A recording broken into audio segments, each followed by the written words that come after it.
Test, test, 1, 2, 1, 2. We're back at it again. What's going on? We've got another Monster Family review. Now, I know that when I initially started this, I said that I would do this kind of weekly. So that was a fucking lie. That didn't happen. With all of the content that Summoner's War does provide, right, that allows me to make videos like Siege, RTA, World Guild Battle, all of that, Monster Family review is a lot easier for me to record because I don't need to be like putting all this mental energy into winning. Instead, I can just record the video and talk about it, but it does require a little bit more research. So maybe the weekly goal is a little too, I don't know, tough. But today we have another Monster Family review, and today is all about the Beast Monk. You know him, you love him, you really only see one of them, but we're going to talk about the Beast Monk today because it's a unit, especially Chandra, that I have talked about wanting, and is probably a unit that for light and dark doesn't really have that good of a kit. You know, it's probably one of the few units in the game where the LDs are just not that good compared to the RGB units. And the theme of today's video is going to do with guild content, right? Last, when we talked about the occult girls, everything had, the theme was like crowd control. Today's theme is guild content, and you'll see what I mean when I talk about that, right? When you look at the Beast Monk's kit across all elements, there's really only one unit that makes sense for RTA in a serious competitive setting, and that's Chandra. So we'll leave him for the end. We'll talk about some of the other units and where I might use them if I had them, where I see other people using them, and we'll take a look at some RTA replays as well to talk about them. I'm going to say one thing before we get started, and if you wouldn't mind interacting with this video in some way, that could be liking, commenting, subscribing, becoming a member, joining the Discord, whatever it is, I would much appreciate it. The community and I have talked, and I'll be completely transparent with you. The time and energy I put into these videos sort of is paid off by the engagement that the videos get. Again, I don't care about, you know, hitting a #1 video every time. I'd rather make stuff that I think is content worthy. And if I had my druthers, I would do this full time. That's not the world we live in. That's not the reality that I partake, but anything helps. So if you wouldn't mind just interacting with the video in a way that is comfortable with you, I would greatly appreciate it. We got to convince the algorithm. But other than that, I appreciate you being here. Let's jump into it. We're going to talk about Beast Monk. Okay, so today I think we should start with, in my opinion, what would be considered the worst unit out of the family. And like I said, the content of today's, or the theme of today's video, has to do with Siege content. If you're going to use these units, they offer sort of a kit that is used for a bruiser comp in Siege. I think about my defense that has like Shure, Lamelia, and Tyrannus, like teams like that. If you saw my last Siege video, you saw that Chandra was the speed lead for that team that we couldn't fight. That was Byung-Chul and Nora. And if we take a look at Rahul's kit, right? So skill 1 and 2 is pretty much the same as Chandra, except here we have the ability to leave branding instead of, I believe, leaving stun on Chandra. Where he sort of falls, where I think Rahul sort of doesn't pull up a lot of his weight, has to do with his skill 3 that attacks all enemies with a spell that summons power of darkness, has a 75% chance to remove beneficial effects and to block beneficial effects. So to me, right, skill 3 is a very good setup skill because he'll basically strip a unit and then prevent them from receiving more. So you could, if you're going to use skill 3 to its most advantage, you're probably going to want to run Rahul on a Swift Will set if you want him to go first. This is for units that you think might be on Will in Siege or maybe RTA. I'm thinking like something like against an Adriana or a Riley or something like that, just puts a lot of debuffs because you're going to prevent those buffs from going on with the anti-buff debuff. The other option is you could probably run him with sort of more of a Despair Will build, because what you're basically going to do is hope that his AoE and skill 1 sort of defend, stun the target with that 25% chance. And because skill 3 is an AoE skill and it strips, you do have the ability to potentially stun. When you take a look at his RTA use, you can kind of see he's not really used outside anywhere C1 and C2. I think basically the reason for that is because people who have this unit who compete at lower level RTA are just excited that they have an LD unit. People who compete at higher RTA would never use Rahul because he just requires so much, and his skill 3, if it's strips or whatever it is, you might as well just bring Chandra, because at least with skill 3 you get the slow and bar boost, and then defend and all that. Like, Chandra just has so much more versatility. Rahul is a worse Chandra. So we could see in this replay, for example, right, that Rahul is not on a Swift set because it's moving way too slow, and everything else you see here on the other enemy side is built to go faster and sort of just get rid of these units. And if we watch this replay back, I have a feeling that basically Rahul is never going to move and eventually get, cleaved out by the rest of the units. Now, I say that, but it's not even really seems like it's built that tanky. There's really no setup here except maybe the protection, and here he didn't even skill 3. That kind of did a lot of damage, but Ciara is not the most tanky unit. And then once that defend is gone, I mean, there's the strip. Now I'm saying this, I'm like, hold on, is Rahul good? No, I don't think so. If we had a tier list of, the beast monks, I think Rahul would be at the bottom. Let's talk about the light unit, Shazam. So if we take a look at Shazam's skill 1 essentially does the same thing, removes 1 beneficial effect, but at least skill 1 has the ability to decrease the enemy's defense, so defense break for 2 turns, which makes him a very solid unit for skill 1. Skill 2, right, removing harmful effects granted on yourself and the ally target you selected recovers the HP by 30%. This is why I think this unit is better for RTA and better for Siege, because at least you have some sustain.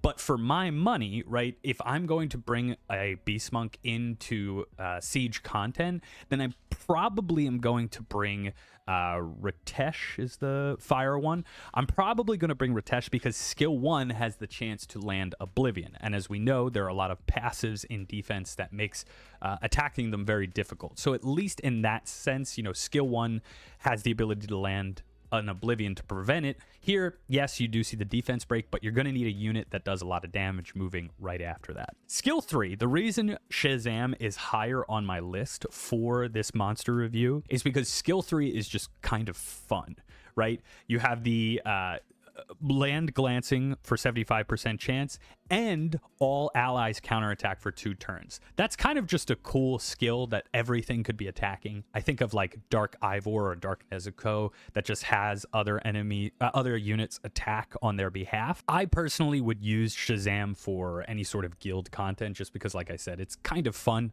that you get to do that. And if I had to put them on a set, it would probably most likely be Violent Will.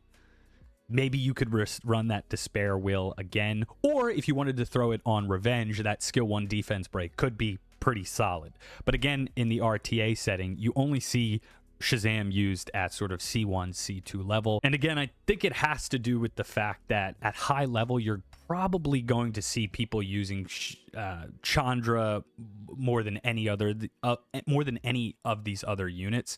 You just don't see them because the minute they get stunned and controlled, they kind of lose their ability to help your team. And I think the Violent would honestly be a better set for them because at least if they get stunned or controlled, they could potentially proc out of it, skill 2 into skill 3, so that way there's at least some value coming out of the light and dark units. If I had to put Shazam on a tier list, like I mentioned, it'd probably be like B tier, for nothing other than the fact that it just seems like kind of a fun unit to use and have.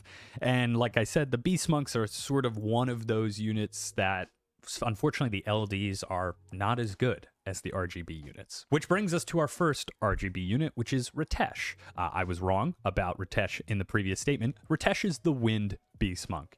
And really, you'll see again, skill 1 here, attacks. Now, the reason I like Ritesh for potential seed content, is for that provoke.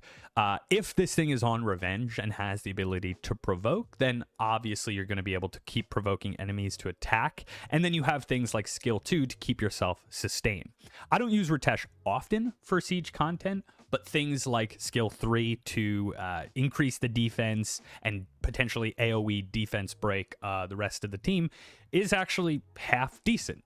AoE defense break is incredibly important in Siege, and Ritesh having that is very good. And with a defense lead, this unit can be used for sort of those heavy bruiser comps. The only problem is when you get outsped and use a team like Hyannis, Varad, Dark Homunculus, you're probably never going to get to go. As for RTA, Ritesh, again, is just not a unit you really see in RTA comps. I'm looking at some C1, C2 gameplay here, but I'm not convinced that anybody but Chandra is good for RTA. Let's take a look at a game where Ritesh actually won.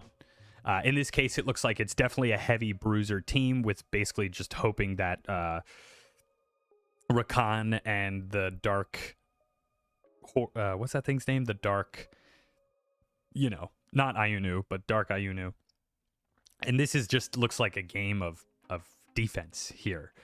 Basically waiting for Rakan to go. And really, again, Ritesh is just there to keep things protected and put up the defense break. And, now in this example, he does win. The team does win, but I think that's because the other side of the team just had to kill fast and had very squishy units, in which case it seems like they did. So here we go. Julian is unable to kill the Rakan. Gapsu just heals up. Keep attacking this, and then the defense break is going to protect the units once again. It's a good stun. Just working on the Julian, interestingly enough, to basically bring down the health of everything else. And that provoke obviously doesn't work against a unit that self-cleanses. So in this case, I'm not 100% sure. I mean, Ritesh, it worked, but it was kind of a slow burn to essentially get down the rest of the units. This would actually make me very annoyed to play against, because seems like an opportunity where Rakuni could solo, but the Gapsu's self-heal, and every time he gets a bar that Rakuni moves, is not going to make it happen. So now Rakuni is going to go down. All that's left is the Julian. Pretty good damage, though, onto. But again, the thing about the Beast Monks is that they all scale off of HP, so everyone you go up against is probably going to be very tanky. Again, I would probably put Ritesh at sort of like B tier.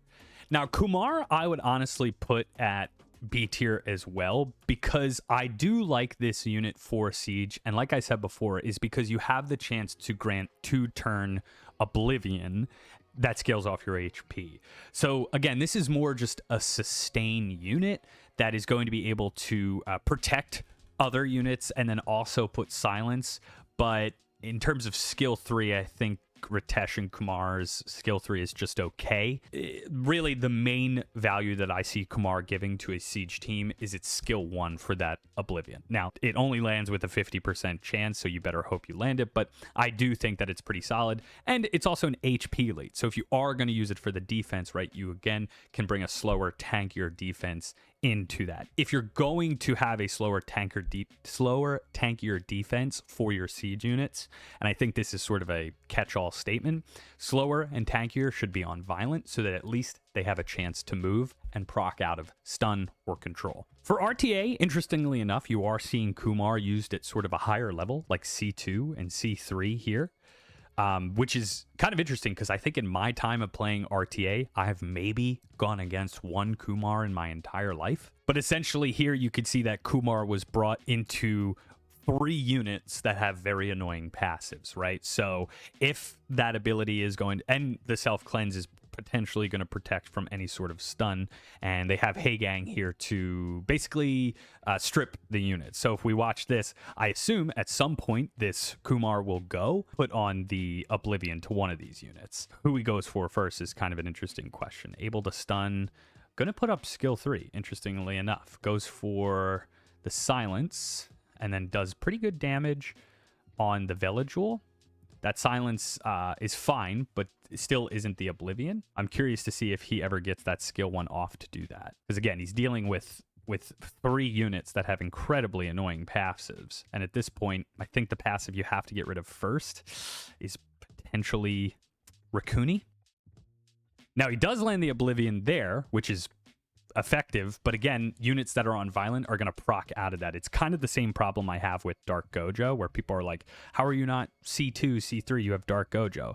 Violent makes debuffs useless. The minute, a unit procs with 2-turn Oblivion all of a sudden has no Oblivion, which can be very frustrating. Kumar, again, would probably fall into B tier. Let's talk about one of my most coveted units, an incredible unit that has a ton of versatility, a unit that can be put on a couple of different sets, a unit that has probably one of the best kits for a bruiser in the game, Chandra. You see Chandra across all levels of RTA. And as a matter of fact, I would really like this unit because I think it would suit my comp very well. As if you've watched stream, if you've sort of seen my other videos, I debated taking Chandra over Oliver. But when Oliver does his thing, Oliver's really hard to say no to. Chandra's kit, so skill 1, landing is critical, removing 1 beneficial effect, and the chance to stun with a 15% chance. So good. In my opinion, it's the best skill 1 for this family. While I like Oblivion, and Oblivion does have a 50% chance, at least with stunning, you have the ability to take out a unit that is not on Violent and then stun them for 1 turn. Skill 2 is the skill that is the most frustrating to deal with, and I'll tell you why. Chandra is incredibly interesting because it's one of the few units, in my opinion, that can run on a bunch of different sets. If you put Chandra on Violent Will, you're going to proc a ton of times to get that defend back, to get that skill 3 back. Incredibly good. Chandra can also be put on Swift set because skill 3 increases the attack bar by 25%. So now you have a unit that can put on slow and increase attack bar. I've seen Chandras on Swift. I think often for Siege content they are on Swift because they also have a speed lead, a universal speed lead. You could also put Chandra on Despair. The defend to skill 1 boost your chance of stunning a unit, right? The AoE attack for slow not only could slow, but could put stun because it's on Despair. You could also put it on like Despair Revenge so that it revenge attacks potentially skill 1 stun. I've seen Chandra's very difficult to sort of play against, in my opinion, because it has so much versatility. Now, if you see it with a few normal comps, like if you see it with the Velojule Cigar, obviously it's probably going to be on Violent Will or potentially Despair. It's a unit that can have all of these rune sets, right? Despair Will, Despair Revenge, Violent Will, Swift Revenge, whatever it is, it has the ability to be quite useful. It is by far one of my most coveted units, and I'm pretty sure if we go and take a look at the RTA settings, if we take a look at the replays here, we're going to see Chandra in P2, P1, C1, C2, C3. You just see it all over the place. I've heard from a few members of Discord that Chandra has quite literally carried them to higher level in RTA, so I'm really kind of hoping for it in our summon session, which, by the way, we're still working towards, so go get your grandma to subscribe. Now, it would probably take the place of like Water Twins, but I'm actually using Water Twins a little bit less right now because I've taken my fastest Swift set, put it on Laura, and now Water Twins are on Violent, which still has an incredible amount of value, but I tend not to bring them if the person is not bringing a full speed lead. Let me know what you think, and let me know who I should do for the next family review. I appreciate you watching the video. I appreciate you interacting with it, and I'll see you in stream, and I'll see you in the next video.